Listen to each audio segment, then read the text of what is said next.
Shalom and welcome back to the Rashi Nosh. I'm Pastor Matt. And I'm Kara. Every week we like to get together and have just a little nosh, just a little bite of Rashi, Rabbi Shlomo Yitzchaki, the famous French medieval rabbi that is sort of the basis of what we call the Peshat level, the basis textual level of the Hebrew language for studying the Torah. And so we always suggest, if you want to get into deeper Torah study from a Jewish perspective, start with Rashi. He's kind of the basis. And we love to suggest to people, before you get into anything deeper, spend at least a year with Rashi. That's what we always suggest to people. It's a good foundation for you. So, as always, we have a wonderful comment from Rashi this week on the Torah portion. And this week we are in Parashat Noach. This is the story of the flood and the ark, all the animals. Of course, our kids love to hear about these stories. I can't even count of how many children's rooms or nurseries and congregations or whatever that are painted with Noah's Ark and the animals and everything.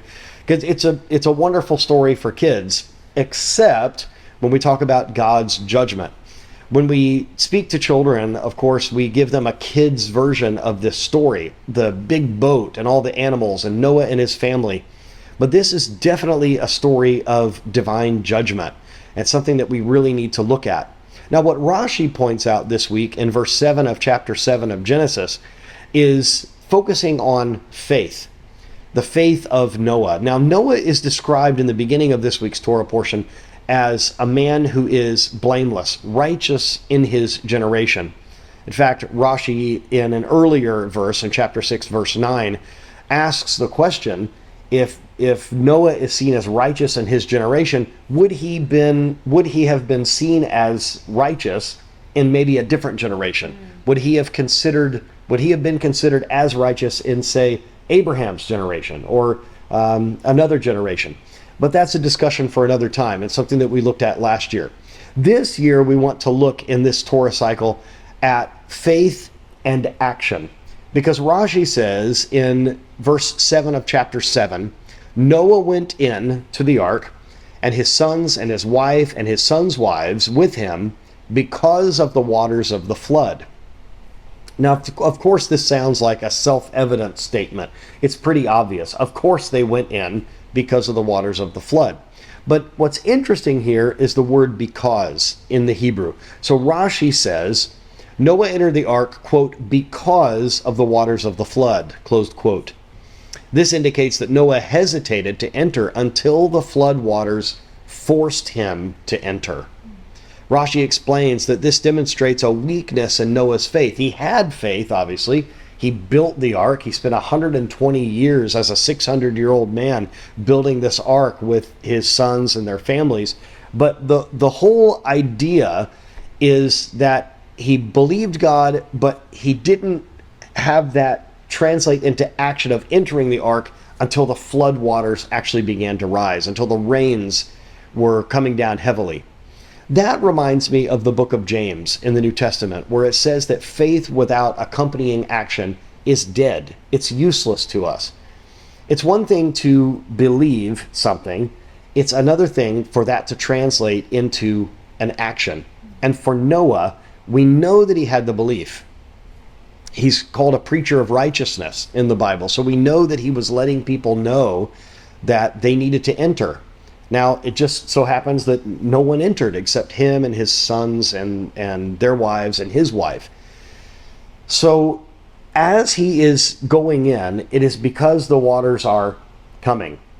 Now, this also reminds me in a slightly different way of faith and accompanying action that we're going to get into a little bit further on in the Bible, in the book of Exodus, where the prince of the tribe of Judah, actually, according to Jewish tradition, walks into the Red Sea before it parts, because he knew it was going to part. So if our faith is not accompanied by action, is it really worth much? I think it's important for our children, our grandchildren. If you're in leadership in a congregation, the people in your congregation need to see this. They need to see your faith at work, not just when it's easy, but they need to see your faith at work when it's difficult. And maybe we don't wait until the last minute to have it proved to us, oh yes, the flood is really coming, we should get in. Maybe we need to have a complete faith, as it says here. Rashi says that Noah had faith, but it was not complete. He didn't believe completely. This reminds me, of course, of Maimonides and his 13 attributes or 13 statements of faith in the Jewish way of looking at things. Number 12 is, I believe in perfect faith in the coming of the Messiah, and even if he delay, I will wait for him every day. This is a perfect faith. This is a faith with an accompanying action. So maybe this week, let's look for ways for our faith to be borne out in action. Not to try to prove something to ourselves that we really believe what we say we believe, but for it to be the fruit, the natural outgrowth of our faith. Like we have said in the past in youth ministry, it's not just about talk, it's about a walk. So let's make sure as parents, as grandparents, we're not grandparents yet, but someday maybe we will be grandparents. But for those of us that are involved in children's ministry, youth ministry, if you're a teacher, if you're a pastor or a rabbi, whatever your vocation, no doubt there are people that are looking to you as an example, especially because you're a believer. Let your faith be a light and let it be accompanied by action. Remember, faith without the accompanying action is dead, and we don't want a dead faith. So, hoping that floodwaters are not coming, although in recent weeks and months we have had some flooding in our area. Thank you for your prayers. We've had some water damage in our home due to recent hurricanes, but it's nothing that the Lord can't handle and nothing that can't be fixed. The family is safe, and thank you all for checking in with us with these recent storms in the last few weeks. Thank you so very much for joining us here at the Rashi Nosh, and every week it is our joy to be with you.